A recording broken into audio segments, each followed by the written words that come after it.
बिस्मिल्लाहिर्रहमानिर्रहीम। अस्सलाम वालेकुम नाज़रीन, आप यूट्यूब चैनल देख रहे हैं। मैं इमरान खान हूँ। पाकिस्तान तहरीक इंसाफ में इख्तिलाफ़ात हैं और वो इख्तिलाफ़ात मीडिया पर रिपोर्ट भी हो रहे हैं।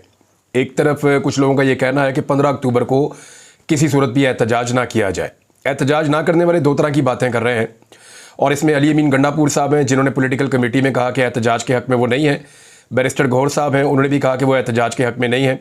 बैरिस्टर सैफ जो खैबर पख्तूनख्वा हुकूमत के तर्जुमान हैं और पाकिस्तान तहरीक इंसाफ के कारकुनों को उनसे काफ़ी शिकवे भी है, उन्होंने भी कहा कि वो एहतजाज के हक़ में नहीं है।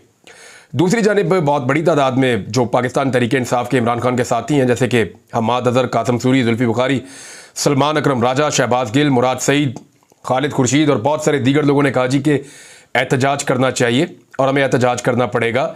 इमरान खान साहब की कोई खैर खबर नहीं है। मैंने आपसे कहा था कि मैंने अपने सोर्सेज को कहा कि मुझे पता करके बताएं, तो मेरा एक बड़ा पक्का सोर्स है, उसने जो मुझे खबरें दी हैं अडियाला जेल के हवाले से, वो उन खबरों की तस्दीक कर रही हैं जो इससे पहले मीडिया वाले दे रहे हैं। यानी पाकिस्तान में बहुत सारे मीडिया ने ये खबर दी है, बहुत सारे सहाफ़ी पहले ये क्लेम कर चुके हैं, पाकिस्तान तहरीक इंसाफ ये सारी चीज़ें पहले ही क्लेम कर चुकी है। लेकिन जो इतला मुझे मेरे सोर्स ने दी वो एक अलग है, क्योंकि वो जर्नलिस्ट नहीं है और वो बहुत ज़्यादा जेल के सिस्टम को जानता है। तो उसने मुझे जो चीज़ें लिख कर भेजी कि जो कुछ खान साहब के साथ हो रहा है वो मैं आपको बता देता हूँ। पहले नंबर 1 उसने कहा जी कि इमरान खान साहब का अखबार बंद कर दिया गया है। नंबर 2 उसने बताया जी कि इमरान खान साहब की कैंटीन बंद कर दी गई है। यानी अखबार बंद होने का मतलब ये है कि टीवी अखबार बंद, अब इमरान खान साहब को कुछ नहीं पता कि बाहर क्या हो रहा है और क्या नहीं हो रहा। ये बड़ी अजियत है, बड़ी तकलीफ दह सूरत हाल होती है कि एक आदमी को आप एक पिंजरे में बंद कर दें और फिर आप उसको पता ही ना चलने दें कि बाहर की दुनिया में क्या हो रहा है और क्या चल रहा है। तो ये ज़हनी तौर पे बड़ी कोफ्त होती है। इमरान खान साहब जैसा आदमी जिसको हर वक्त जानने का शौक़ है, जिसको पता होना चाहिए कि इस वक्त क्या हो रहा है, करंट अफेयर्स का हर चीज़ का पता होना चाहिए, तो इमरान खान को इस वक्त अखबार और करंट अफेयर्स से उनकी किसी किस्म की रसाई नहीं है। कैंटीन उनकी बंद कर दी गई है। यानी अगर वो अपनी मर्ज़ी से कुछ खाना चाहते थे, कुछ मंगाना चाहते थे, तो वो कैंटीन उनकी बंद कर दी गई है। कैंटीन से उनको कोई सामान नहीं दिया जाएगा। इमरान खान साहब की जो अपनी अद्वियात थी वो बंद है और उनको जो अस्पताल की अद्वियात हैं वो फराहम की जाएंगी। इमरान खान साहब की वॉक बंद कर दी गई है, यानी जिस सेल के अंदर वो बंद है अब वो उसके अंदर ही बंद है। पहले उन्हें निकाल कर बाहर जो सामने वाला एरिया थोड़ा सा होता है वहाँ पे चहलकदमी की उन्हें इजाज़त दी जाती थी। वहाँ पे एक साइकिल पड़ी हुई थी, वो उसके ऊपर साइकिलिंग करके अपनी वर्जिश भी कर लेते थे। लेकिन इमरान खान साहब की वर्जिश भी बंद कर दी गई, इमरान खान साहब की वॉक भी बंद कर दी गई है।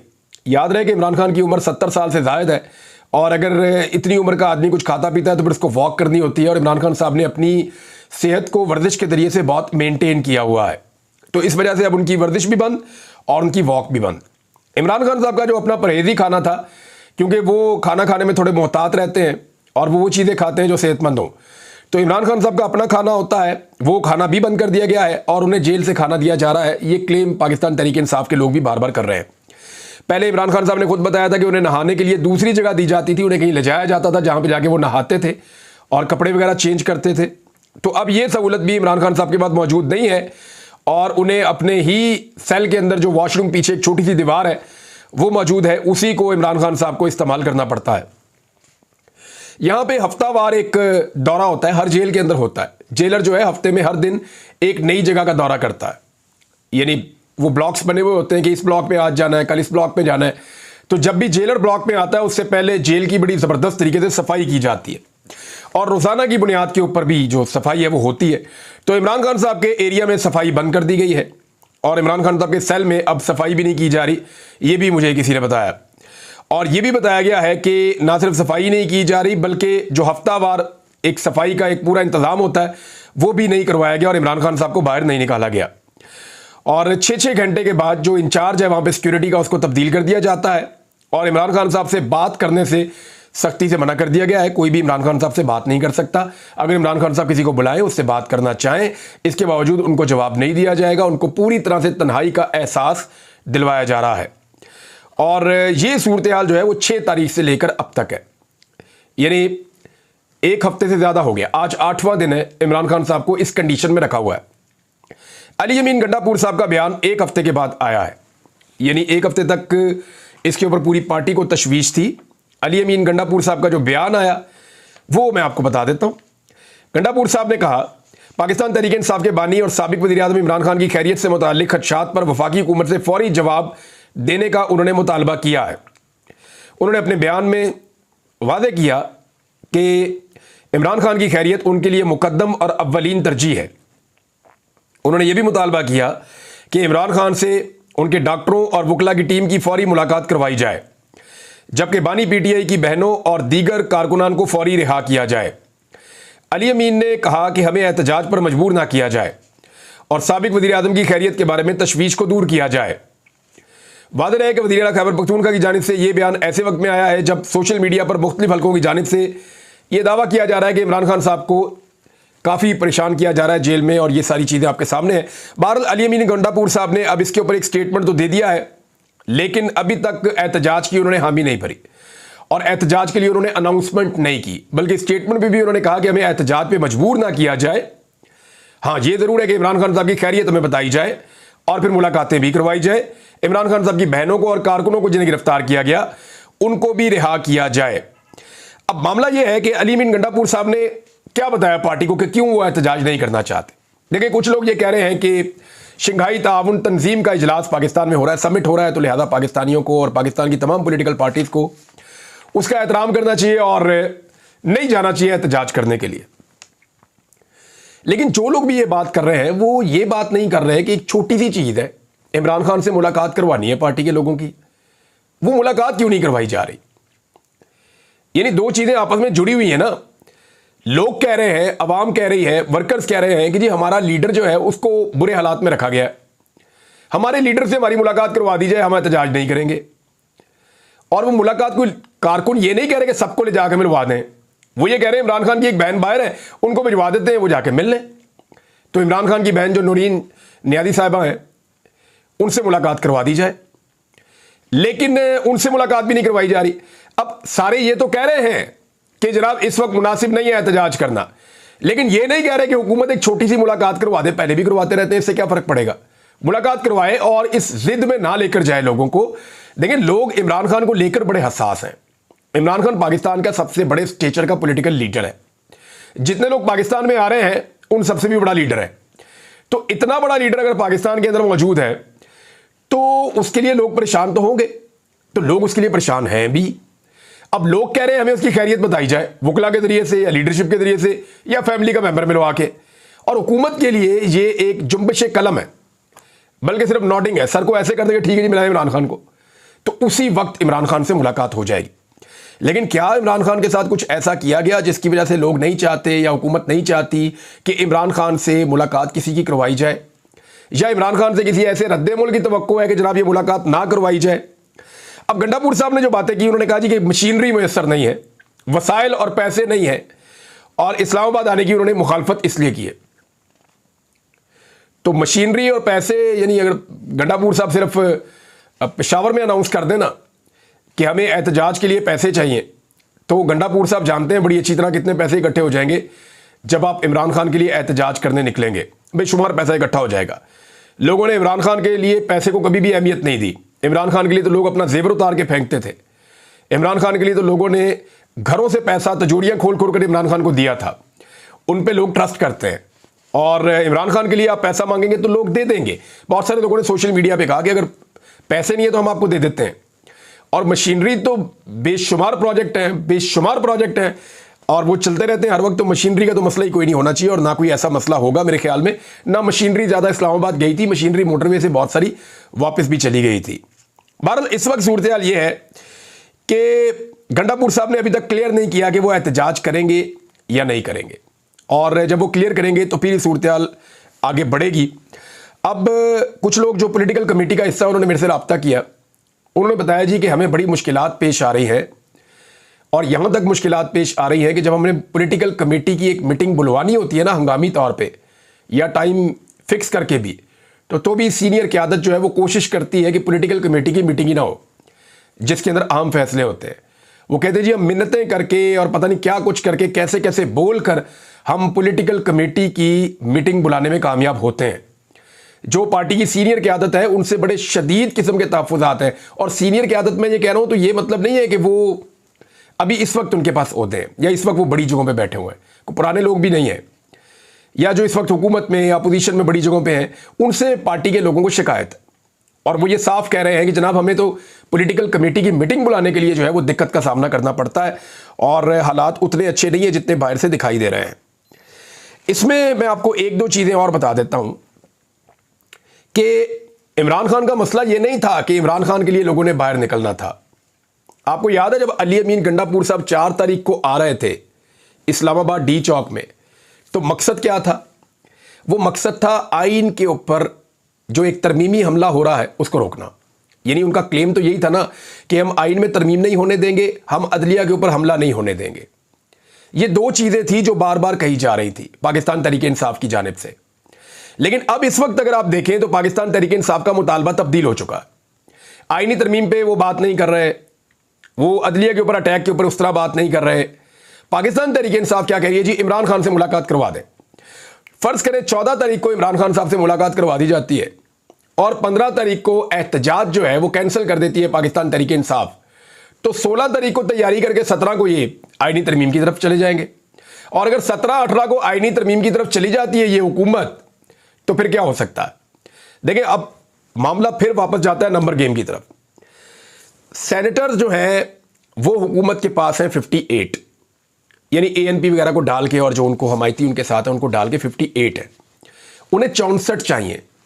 मेरी इत्तला के मुताबिक हुकूमत का एक सेनेटर टूट चुका है। हुकूमत के एक सेनेटर ने साफ कह दिया है कि मैं वोट नहीं डालूंगा। तो एक सेनेटर आप निकाल देते हैं तो इनके पास रह जाते हैं 57। एक सेनेटर और खतरे में है और वो ये कह रहा है कि ये ज्यादती आप करने जा रहे हैं आइन के साथ, मैं इसका हिस्सा नहीं बनना चाहता। लेकिन उसने अभी तक अपना फैसला नहीं दिया। ये सेनेटर का माजी का रिकॉर्ड ऐसा है कि ये वोट डाल ही देते हैं, चाहिए एतराज भी करें। तो आप ये समझ लें हुकूमत के पास 57 वोट हैं, 64 इनको चाहिए, यानी 7 सेनेटर इनको मजीद चाहिए। फजलुर रहमान साहब अगर इनके साथ मिल जाते हैं, अव्वल तो उन्होंने मिलना नहीं है, अगर मिल जाते हैं तो वो 5 वोट उनके पास हैं, फिर भी इनके पास 2 वोट कम होंगे। अब 2 वोट कहां से लाएंगे, ये बड़ा सवाल है। इसके लिए उन्हें जाना पड़ेगा मेंगल साहब के पास, लेकिन मेंगल साहब ने तो पहले ही इनकार कर दिया है। वो कहते हैं जी मेरे लापता अफराद आप बाजियाब करवा दें, मैं आपको वोट डाल देता हूं, वरना मैं नहीं डालता। अगर वहां नहीं जाएंगे तो फिर कहां जाएंगे? फिर ये जा सकते हैं जनाब पाकिस्तान तहरीक इंसाफ के सेनेटर्स को तोड़ेंगे। अब तोड़ने के सिलसिले में पहला सेनेटर जो है वो अगवा हो चुका है अब तक की इत्तला के मुताबिक जो मीडिया पे आई है, और वो है जी सेनेटर सैफुल्लाह अब्रो साहब। सैफुल्लाह अब्रो साहब जो है, इनके बारे में पहले पाकिस्तान तहरीक इंसाफ पे इल्ज़ाम लगा रही थी पीएमएलएन कि सेनेटर सैफुल्लाह अब्रो को अगवा कर लिया है पाकिस्तान तहरीक इंसाफ ने। लेकिन फिर पता चला कि वो इस्लामाबाद में अगवा हो गए और अब कोई भी नहीं उसके ऊपर बोल रहा। यानी नून लीग पहले उनके अगवा का इल्ज़ाम तहरीक इंसाफ पे लगा रही थी, अब जब वो वाकई अगवा हो गए हैं मुबैना तौर पे, तो नून लीग बिल्कुल चुप करके बैठ गई। नाउ दे आर हैप्पी कि ठीक जगह पे अगवा हो गए। अब सेनेटर सैफुल्लाह अब्रो कौन है? ये वो शख्सियत है जब पार्टी ने कहा कि जी सारे लोग पहुंचे खैबर पख्तूनख्वा में और अपने आप को सेफ करें सेनेटर्स, और आप अपने आप को वुल्नरेबल पोजीशन में ना छोड़ें, आपको अगवा किया जा सकता है, आप अपने आप को महफूज करें। तो जो शख्स सबसे पहले सेनेटर्स के अंदर पहुंचा खैबर पख्तूनख्वा में सीएम हाउस में, वो सेनेटर सैफुल्लाह अब्रो। ये तब से लेकर अब तक वहां पे डटकर सीएम हाउस के अंदर रह रहे थे। अचानक ये कैसे पहुंचे इस्लामाबाद में, अचानक ये कैसे अगवा हो गए? जो इस्लामाबाद की मीडिया ने रिपोर्ट किया मुझे भी कंफर्म नहीं है, लेकिन ये मुझे किसी ने बताया कि वो अब सीएम हाउस में नहीं है। तो अगर ये सूरत हाल है और ये अगवा हो गए हैं तो इसमें बड़े बड़े सवालात ने जन्म लिया है। मैं इसके ऊपर लगा हूं, पता करके आपको बताऊंगा कि एक्चुअली यहां पे क्या हुआ। लेकिन एमएनएस पूरे नहीं हो रहे किसी भी सूरत में। पाकिस्तान तहरीक इंसाफ के मजीद एमएनएस टूट नहीं रहे। अगर एमएनएस टूट रहे होते तो एमएनएस के घर ना टूट रहे होते। किसी का डेरा टूट रहा है, किसी का घर टूट रहा है। यानी पीएमएलएन ये कहती है कि जी फलां फलां फलां एमएनए जो है उसको पाकिस्तान तहरीक इंसाफ ने अगवा किया हुआ है, और सेम टाइम में उन्हीं एमएनएस की फैक्ट्रियां टूट रही हैं, घर टूट रहे हैं, डेरे टूट रहे हैं, फैमिली के मेंबर अगवा हो रहे हैं। और फैमिली के मेंबर्स पे दबाव डालकर, जो दूर दराज की फैमिली के मेंबर्स हैं उन पे दबाव डालकर उनसे बयानात रिकॉर्ड करवाए जा रहे हैं कि जनाब आप बताएंगे ये पीटीआई ने इनको अगवा कर लिया, और साथ उनके घर भी तोड़ रहे हैं। भाई पीटीआई ने उनको अगवा किया तो आप तो हमदर्दी करें, उनके घर तो ना तोड़े। तो एक्चुअली वो एमएनएस खुद एक साइड पे, और जल्दी उनके स्टेटमेंट भी आ जाएंगे, वो खुद बताएंगे कि वो कहां मौजूद हैं और क्यों मौजूद हैं और उसके पीछे रीजन क्या है। बहरहाल सैफुल्लाह अब्रो साहब के जाने के बावजूद अभी तक सेनेट में अक्सरियत पूरी नहीं हुई। फजलुर रहमान साहब के हवाले से एक चीज मैं आपको क्लियर कर दूं कि वो ये चाहते हैं कि आईनी अदालत अलग से ना बने, वो ये तोहमत अपने ऊपर नहीं लेना चाहते। अब आईनी अदालत नहीं बनती तो इस हुकूमत को तरमीम करने का टके का फायदा नहीं है। मैं आपको फिर बता रहा हूं कि अगर आईनी अदालत अलग से नहीं बनती जो सुप्रीम कोर्ट ऑफ पाकिस्तान के ऊपर कंट्रोल करे और उसको सुपरसीड करे, उससे ज्यादा ताकतवर अदालत हो, अगर आईनी अदालत नहीं बनती तो हुकूमत को इसका कोई फायदा नहीं है। फिर तो हुकूमत तरमीम करे ना करे एक ही बराबर है। वो हर हाल में आईनी अदालत बनाना चाहते हैं। फजलुर रहमान साहब कहते हैं जी जरूरत नहीं है, 200 केस है, आईनी बेंच बना देते हैं, महीने डेढ़ महीने में निपट जाएंगे। आप हमेशा के लिए एक आईनी अदालत क्यों बना रहे हैं? गरीब मुल्क है, उसके ऊपर इतना बोझ आप क्यों डालते हैं? हाँ, ये हो सकता है पाकिस्तान तहरीक इंसाफ भी इसमें खुश है कि आप नए जजेस भर्ती करके उनकी तादाद के अंदर इजाफा कर दें और उसके लिए कोई आईनी तरमीम की जरूरत नहीं है, वो सिंपल कानून साजी के साथ भी हो सकती है। पाकिस्तान तहरीक इंसाफ के लोगों ने हुकूमत को साफ कह दिया, जनाब एक बात आप ज़हन में रखें अपने कि आप आईनी तरमीम के अहल ही नहीं है। आपके पास फार्म 47 है, आपकी जाली हुकूमत है, आप आईनी तरमीम ला नहीं सकते। अब बिलावल ने, वज़ीर दिफा ने, बाकी वज़रा ने रौला डाला हुआ है कि जनाब ये शंघाई ताउन तंजीम के मौके के ऊपर क्यों आ रहे हैं? भैया आप इमरान खान की मुलाकात करवा दें, ये नहीं आएंगे, नंबर एक। नंबर दो, बिलावल खुद OIC के मौके के ऊपर जब सारी मुस्लिम दुनिया पाकिस्तान में आ रही थी, वो इससे बहुत बड़ा इवेंट था, उस वक्त बिलावल कह रहे थे मैं देखता हूं कि कैसे जनाब ये OIC का इजलास बुलाते हैं या वो मीटिंग करते हैं। तो उस वक्त इनको ये मुल्क के खिलाफ नहीं लग रहा था, आज ये मुल्क के खिलाफ और इंतशार लग रहा है इन्हें, और इंतशार तो खुद हुकूमत फैला रही है। मुलाकात करवा दे, बात खत्म हो जाएगी।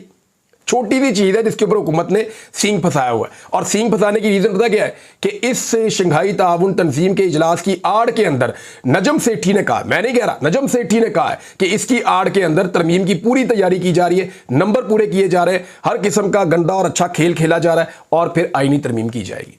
इसकी आड़ में उन्होंने ये लफ्ज इस्तेमाल किया है। अब आज इलियास चौधरी के हवाले से काफ लीग ने क्लेम किया जी हमारे पास वापस आ रहे हैं, और इलियास चौधरी का ताल्लुक गुजरात से। मैंने इनके बारे में खबर भी दी थी कि कंप्रोमाइज जो है इन्होंने जो है वो बयान अल्फी लिखकर काफ लीग को दे दिया था, वो इन्होंने उस वक्त गलती की थी। लेकिन इलियास चौधरी साहब पे इतना दबाव पड़ा, वो पाकिस्तान से बाहर चले गए। उन्होंने कहा जी मैं इमरान खान को अब नहीं छोड़ सकता, जो सिचुएशन है, वो पाकिस्तान छोड़कर बाहर चले गए। बाहर उनका कहीं इलाज विलाज भी चल रहा है, मैंने सुना है। लेकिन इलियास चौधरी साहब के ऊपर बहुत दबाव डाला जा रहा है। मुझे लाहौर से कुछ जो कारोबारी लोग हैं उनका टेलीफोन आया, शाह आलम मार्केट से। उन्होंने मुझे बताया कि जनाब हम किराएदार हैं एक बिल्डिंग में, और हमें यहाँ पे जो सरकारी अमला है उन्होंने आकर कहा जी आप ये बिल्डिंग खाली कर दें। हमने कहा जी हम ये बिल्डिंग खाली क्यों कर दें? तो उन्होंने कहा जी आप बिल्डिंग इसलिए खाली कर दें क्योंकि हमने इस बिल्डिंग को तोड़ना है। भाई क्यों तोड़ना है? उन्होंने कहा जी ये चौधरी इलियास की बिल्डिंग है, इसको हमने तोड़ना है। तो आप अंदाज़ा करें कि ये सिचुएशन है। अगर वोट पूरे हो रहे होते ना तो इस वक्त बिल्डिंगें ना टूट रही होती हैं, वोट पूरे हो रहे होते ना तो इस वक्त जो है वो रेफरेंस ना भिजवाए जा रहे होते, वोट पूरे हो रहे होते ना तो इस वक्त फैक्ट्रियों के ऊपर और कारकुनों के ऊपर हमले ना हो रहे होते, वोट पूरे हो रहे होते ना तो इस वक्त जो मुलाजिम है घर के उनको इतनी शिद्दत के साथ ना मारा जा रहा होता कि वो जख्मी जिस्म दिखाने पर मजबूर होते। वोट नहीं पूरे हो रहे, अब तक तो नहीं हो रहे, बिल्कुल नहीं हो रहे। इमरान खान के लोग उनके साथ खड़े अब तक। देखते हैं आगे क्या होता है, आपको रिपोर्ट करते रहेंगे। अब तक के लिए इतने, अपना ख्याल रखिएगा, अपने इस चैनल का भी। अल्लाह हाफ़िज़।